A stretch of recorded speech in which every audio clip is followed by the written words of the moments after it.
Officials in Ukraine said the death toll from flooding following the destruction of the Kakhovka dam has risen to 16, and Russian officials said 29 people have died in territories that Moscow controls. The breaching of the Kakhovka dam on June 6 unleashed floodwaters across a large area of land in southern Ukraine and in Russian-occupied parts of Ukraine, destroying farmland and cutting off supplies to civilians.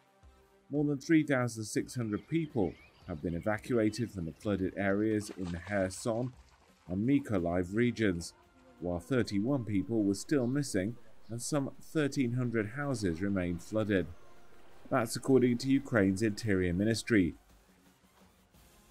Here in Holopristan, a city in Russian-controlled Ukraine, volunteers were seen pumping floodwater out of homes on Saturday. This woman says her only hope is God. We don't put our hopes in any of the authorities, she says. Ukraine accuses Russia of blowing up the Soviet-era dam, under Russian control since early days of its invasion in 2022. A team of international legal experts assisting Ukraine's prosecutors in their investigation said in preliminary findings on Friday it was highly likely the collapse in Ukraine's Kherson region was caused by explosives planted by Russians.